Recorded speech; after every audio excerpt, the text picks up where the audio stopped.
எல்லோருமே நல்ல கேண்டிடேட்.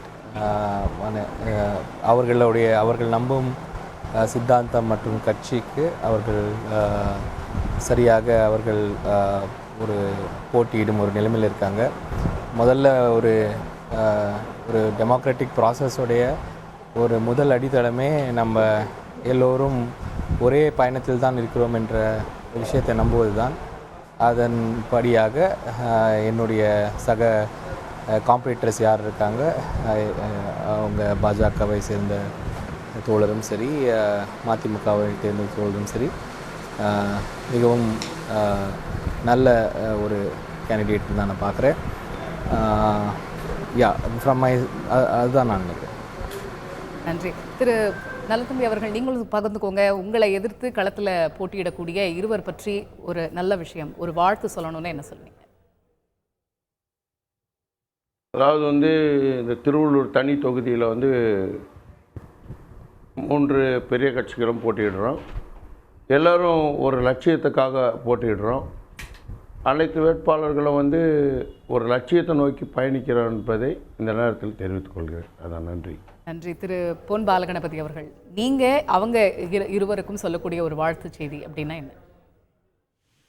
இல்லை, இது நாடாளுமன்ற தேர்தல் ஒரு ஆரோக்கியமான தலைமை தான் நம்ம பார்க்கணும்.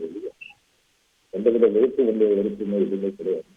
3 வேட்பாளர்களுமே தங்களது கட்சியினுடைய சாதனைகள், கொள்கை கோட்பாடுகளை பற்றி தான் பேசி வந்துட்டு எல்லாத்தையுமே ஒரு அந்த மாதிரிதான் நம்ம பேசிருக்கிறது. கான்ட்ரவர்சியான விஷயங்கள் எதுவுமே கிடையாது. இருவருமே நல்ல கண்டா. ஒரு முன்னாள் சட்டமன்ற உறுப்பினர், ஒரு முன்னாள் ஐஏஎஸ் அதிகாரி அப்படிங்கிறப்போ அவரோட சேர்ந்து நாம் களத்தில் இருப்பது நிச்சயமாக நல்ல விஷயம். இப்போ இன்னும் 18 நாட்கள் தான் இருக்குது. இன்று ஏப்ரல் மாதம் பிறந்து விட்டது. இப்போ இன்னொரு 18 நாளுங்கும் போது ரொம்ப சூறாவளி சுற்றுப்பயணம் பிரச்சாரம் அப்படின்னு மூவருமே ஈடுபட்டு இருப்பீங்க. திரு சசிகாந்த் செந்தில், தொகுதியில் நீங்கள் பணியாற்றிட்டு இருக்கிறீங்க. இப்போ அங்கே எப்படி இருக்குது, களம் எப்படி இருக்குது, மக்கள் உங்ககிட்ட என்ன சொல்கிறாங்க, அவங்களுக்கு நீங்கள் கொடுக்கக்கூடிய வாக்குறுதிகள்லாம் என்ன? களம் ரொம்ப நல்லா இருக்குது. எங்கே போனாலும் மக்கள் நல்ல வரவேற்பு கொடுக்குறாங்க. அவர்களுடைய நல்ல ஒரு நாங்கள் அங்கே செய்கிற பரப்புரையையும் ரொம்ப கூர்ந்து கவனிக்கிறாங்க. நாங்கள் கொடுக்க போகிற வாக்குறுதிகளையும் அவங்க உள்வாங்கிக்கிறாங்கன்னு தான் எனக்கு தோணுது. அதே சமயம் மக்கள் அவர்களுடைய சில இடங்களில் அவர்களுக்கு இருக்கும் எக்ஸ்பெக்டேஷன்ஸும் எங்ககிட்ட ஓப்பனாக சொல்கிறாங்க. கடந்த முறையும் காங்கிரஸ் கட்சி தான் போட்டியிட்டு வெற்றி பெற்றிருக்கு. அப்படிங்கும் பொழுது கடந்த முறை இருந்திருக்கிறாங்க, அவங்க வாக்குறுதிகள் நிறைவேற்றல, அதை பற்றி தொகுதி மக்கள் சொல்கிறாங்க. அஃப்கோர்ஸ் நீங்கள் எந்த ஒரு தேர்தலையும் 5 வருடம் நம்ம ஒரு ஆட்சியில் இருக்கும் பொழுது, இல்லை அவங்களுடைய பொறுப்பில் இருக்கும் பொழுது பல விஷயங்கள் செய்திருப்பார்கள். சில விஷயங்கள் அது இன்கம்ப்ளீட்டாக இருக்கும். மக்கள் அதை சுட்டி காட்டுவார்கள். பட் ஓவராலாகி எனக்கு மக்கள் ரொம்ப ஒரு நல்ல எதிர்பார்ப்போடு தான் இருக்காங்க. காங்கிரஸ் கட்சி அவர்களுக்கு அடிப்படை தேவையாக இருக்கிற கட்சி அப்படின்றது அவங்களுக்கு நல்லாவே புரியுது.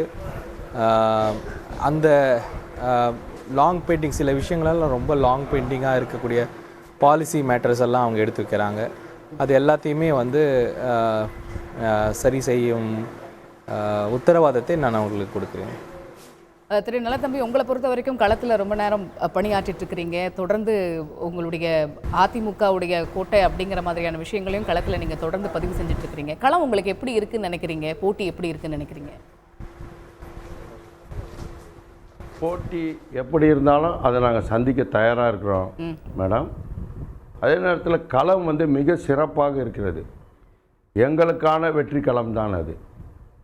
ஏன்னு சொல்கிறேன்னா, இதற்கு இப்போது சசிகாந்த் செந்தில் சார் போட்டியிடுறார் காங்கிரஸில்.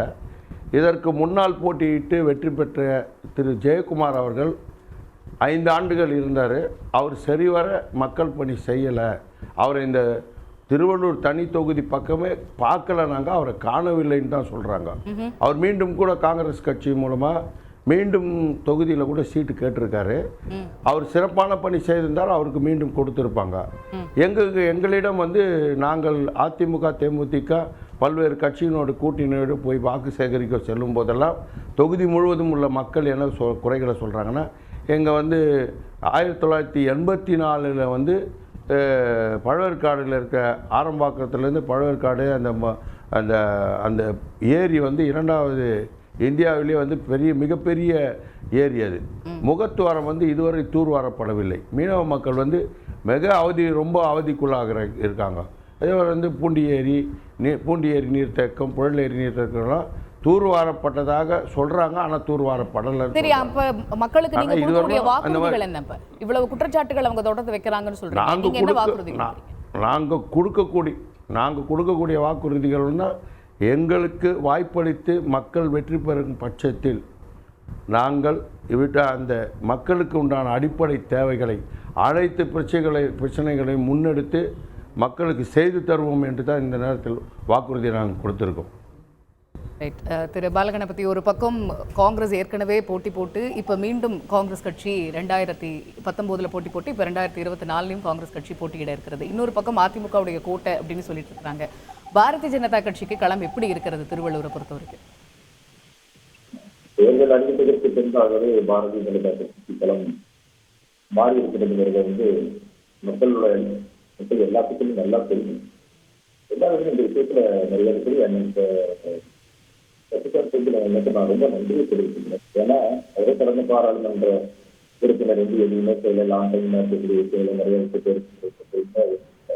மக்களுக்கு செய்யணுங்கிறத ஏற்றுக்கிறதுக்கு ஒரு மிகப்பெரிய மனசு வேணும். அதுக்காக வந்து எனக்கு நான் நன்றியை தெரிவிச்சுட்டு, இன்னொரு விஷயம் பார்த்தீங்கன்னா, களம் எப்படி மாறி இருக்குன்னா, பிரதமராக 3வது முறை நரேந்திர மோடி அப்படின்னா அது சாதாரண சின்ன குழந்தைக்கு நிலக்கொண்டு போகணும். அப்படிங்கிறப்ப நம்ம புதுசாக வந்து ஏற்கனவே ஒரு தலைமுறை இருந்த காலம் மற்றும் காங்கிரஸ் கட்சி சார்ந்த பாராளுமன்ற உறுப்பினர்கள் வெற்றி பெற்று மக்களுக்கு தேவையான எந்த விஷயத்தையுமே இது வரைக்கும் செய்யணுங்கிறத மக்களுக்கு ரொம்ப தெளிவாக இருக்காங்க. அப்படிங்கிறப்போ அவங்களை தேர்ந்தெடுக்கிறதுனால என்ன வந்திருக்கிறது?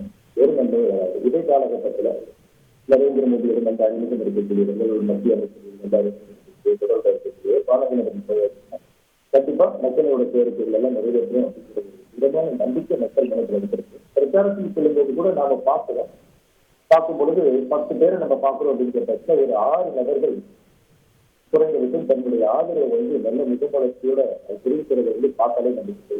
தனம் வந்து பாரதிய ஜனதா கட்சிக்கு மிக சாதகமாக இருக்கிறது வந்து மிகப்பெரிய. செய்திகளை உடனுக்குடன் தெரிந்து கொள்ள உடனே சப்ஸ்கிரைப் பண்ணுங்க.